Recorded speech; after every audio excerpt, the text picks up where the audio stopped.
Il est tout juste 18h30 sur Aloula et c'est le journal. À la une de l'actualité ce soir.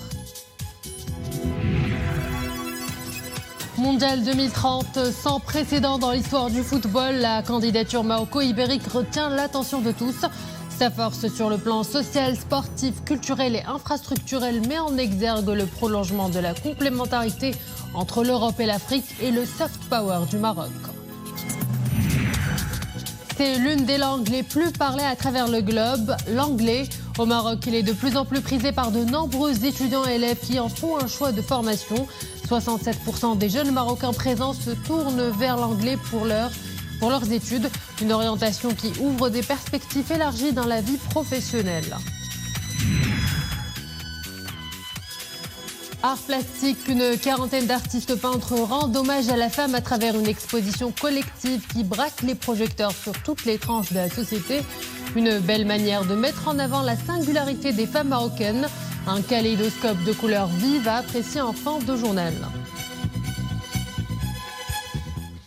Bonsoir à tous. Avant de développer ces titres, un conseil de gouvernement s'est tenu aujourd'hui sous la présidence du chef du gouvernement.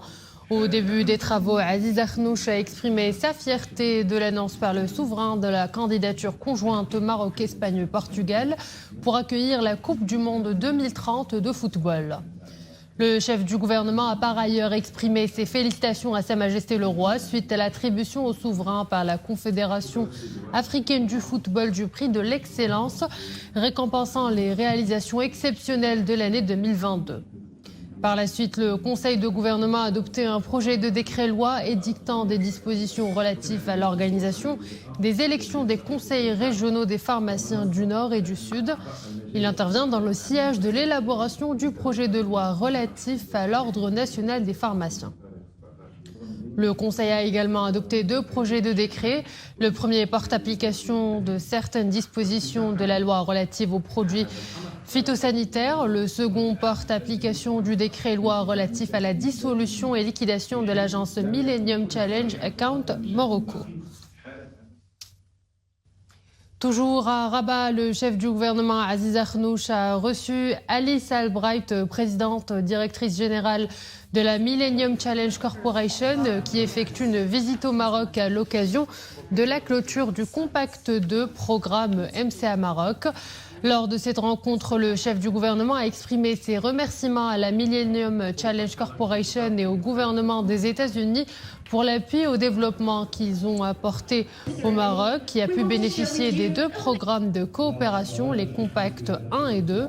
La clôture du Compact 2 du programme MCA Maroc a été l'occasion de faire le point sur les réalisations importantes accomplies dans le cadre de ce programme, doté d'une enveloppe de 460 millions de dollars par la Millennium Challenge Corporation, à laquelle s'ajoute une contribution du gouvernement marocain d'un montant dépassant 120 millions de dollars.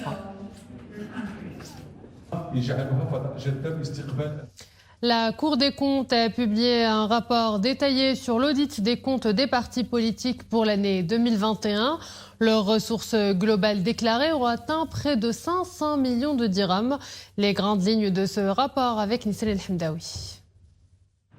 Dans son rapport sur l'audit des comptes des partis politiques pour l'année 2021, la Cour des comptes souligne que les ressources globales déclarées ont atteint un montant de près de 500 millions de dirhams, dont 81,47% constituent le soutien de l'État, soit un montant de 407,9 millions de dirhams, alors que leurs ressources propres s'élèvent à 92,60 millions de dirhams.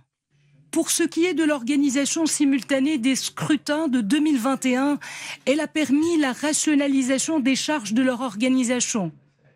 La Cour des comptes a noté que les contributions de l'État au financement des campagnes électorales ont enregistré une baisse de 33,85% par rapport au soutien accordé pour le financement des campagnes électorales de 2015 et 2016. Concernant le soutien public, 16 partis ont restitué au Trésor public en 2021 et 2022 un montant global de 25,96 millions de dirhams. Mais jusqu'à fin décembre 2022, 13 partis n'ont pas encore restitué un montant d'environ 10,32 millions de dirhams. Quid de la production des comptes annuels ? La Cour des comptes souligne dans son rapport que 29 parties sur 34 ont produit leurs comptes à la Cour, dont 11 hors délai. En ce qui concerne les dépenses déclarées et la vérification de leur sincérité, la Cour a noté la baisse de la performance de la moitié des parties en matière de justification des dépenses. Le montant total des dépenses entachées d'insuffisance s'élève à 5,14 millions de dirhams. Ce montant concerne 15 parties sur les 29 ayant produit leurs comptes. En matière de gestion financière et comptable, la gestion de 22 partis politiques a été marquée par des insuffisances, portant sur l'imputation de certaines opérations comptables dans des comptes inappropriés, la non-comptabilisation des montants de soutien à restituer au Trésor public, le non-respect des règles de tenue de compte caisse, des erreurs de report des soldes des comptes de clôture de l'année précédente, ainsi que le non-respect des adaptations prévues par le plan comptable normalisé des partis politiques. Coupe du Monde 2030, le Maroc met sa main dans celle de l'Espagne et du Portugal. Cette union des trois pays voisins contribuera à renforcer les liens entre l'Europe et l'Afrique particulièrement et plus globalement toute la Méditerranée. Un nouveau défi que souhaite relever le Maroc, mais aussi un message inspirant pour des milliers de jeunes. Les réactions positives fusent de tous bords, comme nous le verrons avec Nisrine Ausdar. Cette candidature commune est inédite dans l'histoire du football. C'est celle de la jonction entre l'Afrique et l'Europe, entre le nord et le sud de la Méditerranée, et entre les mondes africains, arabes et euro-méditerranéens. Elle est fortement saluée par les partenaires ibériques du Royaume. Ces derniers estiment que les trois États représentent l'axe parfait pour abriter le Mondial 2030. Cette candidature revêt un caractère éminemment important et positif. C'est un message fort que nous lançons à toute la planète pour dire que nous sommes deux continents voisins et que nos dirigeants travaillent main dans la main pour maximiser les chances d'y parvenir. Le Maroc est un partenaire clé pour Madrid et pour Lisbonne et le fait qu'il soit partie de ce trio nous ravit. C'est même une grande fierté pour nous. À travers cette candidature conjointe avec le Maroc, nous voulons défendre les belles valeurs fédératrices du football qui se célèbrent comme une fête et comme une ode à l'humanisme. C'est une première pour les deux rives méditerranéennes et c'est extraordinaire. Et c'est toute la presse sportive et le monde de l'économie qui se réjouissent également de cette candidature et de ses éventuelles retombées positives sur les plans sportifs, culturels et socio-économiques.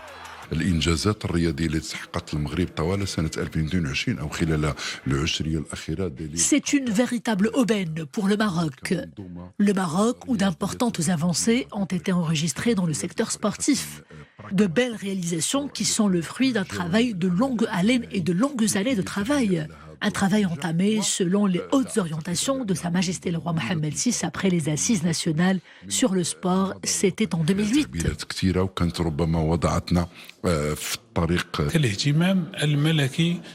L'intérêt qu'accorde Sa Majesté le roi Mohammed VI au sport, à l'Afrique et à la jeunesse ne cesse de grandir. Le Maroc dispose en plus d'infrastructures de haute qualité et le Maroc a toujours mis cela à la disposition de ses voisins du continent.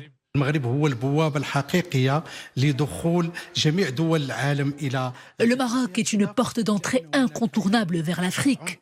Et avec le soft power que permet le sport le plus populaire au monde, cette alliance avec l'Espagne et le Portugal revêt une forte symbolique historique. Grâce à cela, le Maroc peut réussir le défi de booster le tourisme et son économie de façon générale. L'élément transcontinental de cette candidature est très puissant. La capacité d'intégration du football et ses valeurs rassembleuses ouvrent au Maroc et à ses voisins du Nord toutes les chances du succès. Sport toujours, Gianni Infantino réélu pour un troisième mandat à la tête de la FIFA. Sans concurrent, l'Italo-Suisse Gianni Infantino, en poste depuis 2016, a été réélu à la présidence de la FIFA par acclamation lors du 73e congrès de l'instance, qui réunit dans la capitale rwandaise les 211 fédérations membres. Réélu, Infantino entend inaugurer une ère de tous les superlatifs, un mondial de football à 104 matchs dès 2026, un tournoi planétaire de 32 clubs, de quoi gonfler compétition et revenus.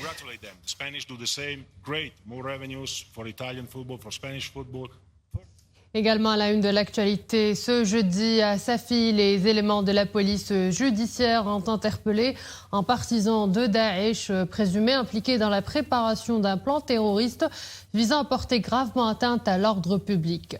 Les enquêtes menées ont révélé que le mis en cause avait prêté allégeance au prétendu émir de l'organisation terroriste Daesh. C'est ce qu'indique un communiqué du Bureau central d'investigation judiciaire et de préciser qu'il a adhéré de manière effective aux actes de préparation pour repérer et identifier les cibles de son plan criminel, en l'occurrence des fonctionnaires, en ayant recours au mode opérationnel des loups solitaires.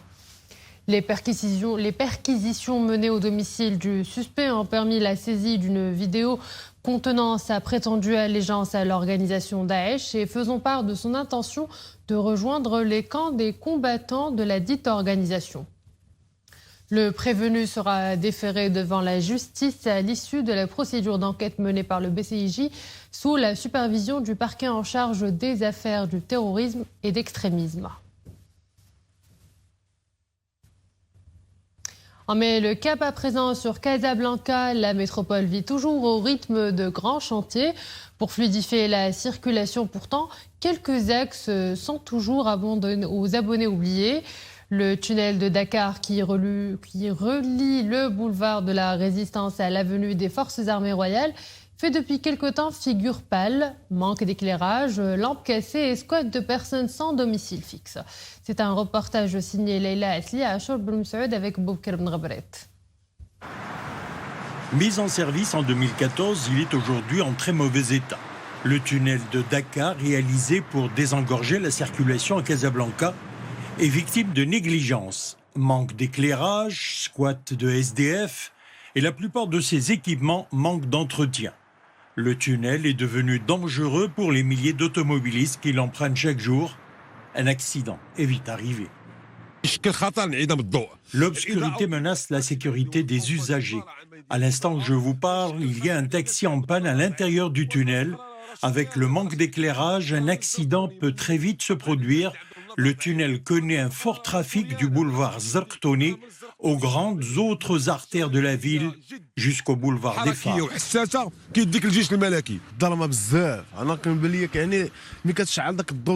Il n'y a presque pas de lumière. C'est très dangereux pour les conducteurs. Les responsables doivent remédier au plus vite à ce problème, notamment pour ce qui est de l'éclairage. Avant d'entamer le tunnel, j'ai dû allumer les feux de ma voiture. Ce problème d'éclairage du tunnel dure d'ailleurs depuis longtemps. À cela s'ajoutent les ordures qui jonchent le sol. Les responsables de la société de développement local en charge du projet reconnaissent le mauvais état du tunnel. Des travaux seront bientôt entrepris pour sa rénovation. Le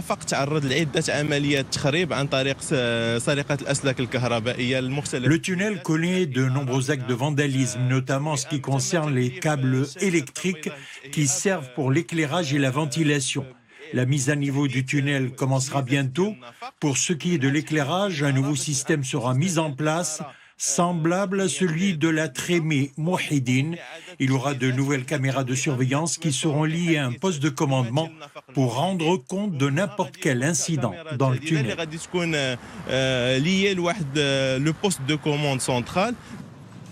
Le tunnel de Dakar connaît un trafic quotidien de 45 000 véhicules.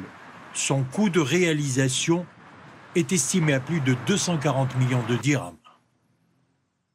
Plus que quelques jours avant l'avènement du mois de Ramadan, un mois sacré durant lequel les horaires des services de l'administration publique et les collectivités territoriales connaissent des ajustements. Le ministère de tutelle précise que ces services seront assurés de manière continue de 9h à 15h, du lundi au vendredi avec les facilités nécessaires qui seront accordées aux fonctionnaires et agents pour l'accomplissement de la prière du vendredi. L'engouement pour les études et les formations en langue anglaise a le vent en poupe au Maroc. En attestent les statistiques. Selon une étude menée par le British Council, plus de 67% de jeunes Marocains préfèrent se tourner vers l'anglais pour leurs études, toutes filières confondues. À Rabat, c'est un reportage signé Hamid Jbran Saïd et Jassi avec Nisrine Ausdar. L'écrasante majorité des jeunes Marocains considèrent l'anglais comme une langue vitale pour leur avenir et pour celui de leur pays. Grâce à sa prédominance dans les secteurs clés comme le tourisme, l'intelligence artificielle, l'informatique ou encore le commerce, la langue de Shakespeare ouvre des portes prometteuses à la jeunesse marocaine. Et avec les partenariats menés entre le gouvernement et ses différents partenaires institutionnels, les chances professionnelles et académiques à saisir se font nombreuses. Donc pour moi, c'est un chantier très très important de notre coopération, surtout l'éducation. Nous avons pas mal de preuves d'une croissance énorme de l'intérêt dans la langue anglaise, mais aussi pour l'éducation britannique. De plus en plus, on voit les étudiants qui veulent poursuivre un diplôme, une éducation supérieure par les moyens de l'éducation transnationale aux universités britanniques, au Royaume-Uni, mais autre part aussi. Il ne s'agit pas de remplacer une langue par une autre, mais au contraire pour les jeunes Marocains en particulier, d'ajouter des cordes supplémentaires à leurs arcs en apprenant l'anglais davantage et d'une manière dynamique avec tous les supports qui sont à leur disposition aujourd'hui.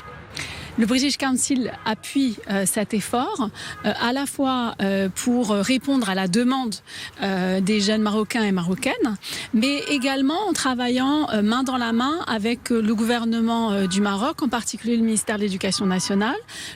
Cet engouement pour l'anglais s'explique aussi par le pluralisme et l'ouverture sur le monde qui ont toujours caractérisé le Maroc, terre d'accueil et de brassage entre les cultures.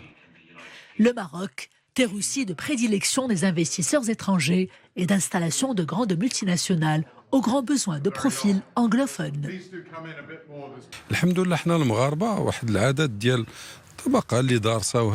C'est bien connu, beaucoup de Marocains maîtrisent plus de 3 langues. Le fait d'être polyglotte est un atout extraordinaire, aussi bien pour la réussite de ses études que pour l'intégration du marché de l'emploi.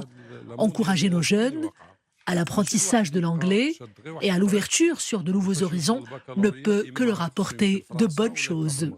Tout comme celle des technologies avancées, la maîtrise de l'anglais représente aujourd'hui un gage d'un avenir brillant pour nos jeunes et d'une grande croissance des partenariats conclus par le Maroc avec les pays anglophones. De l'art plastique pour notre dernière escale, une exposition collective célèbre la femme. Une quarantaine d'artistes peintres débutantes et confirmées mettent à l'honneur la femme au Centre culturel de l'Agdal à Rabat. C'est un reportage de Adnan Harras avec Zakaria Moukinbillah. Avec des couleurs vives et joyeuses, Loubna Warraqi chante l'espoir et le vivre ensemble. Sa représentation picturale abstraite semble faire écho à d'autres œuvres figuratives qui célèbrent le thème de la femme. J'ai pratiqué différentes activités artistiques depuis l'âge de 5 ans. J'ai d'abord fait du théâtre avant de jeter mon dévolu sur la peinture. J'affectionne l'art abstrait car il me permet d'exprimer mon imagination et mes pensées. Chaque année, nous célébrons le 8 mars. 45 peintres, hommes et femmes prennent part à cette exposition, dont des débutants et des artistes confirmés. Marocaine du Nord, du Sud et des différentes régions du royaume, la femme marocaine est représentée dans ses particularités, sa gaieté et ses nombreuses contributions.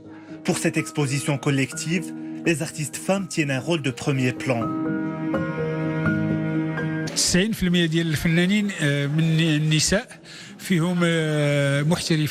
90% des artistes sont des femmes. L'exposition rassemble tous les artistes affiliés à notre association. Après 2 ans d'arrêt dû à la pandémie, nous reprenons nos activités.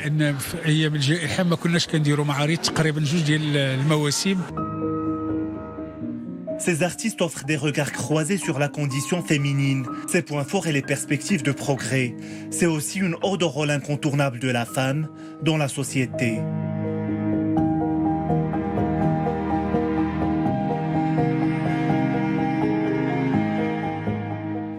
Et nous arrivons à la fin de cette édition. Merci à vous de l'avoir suivi. Excellente suite des programmes sur Al-Oula.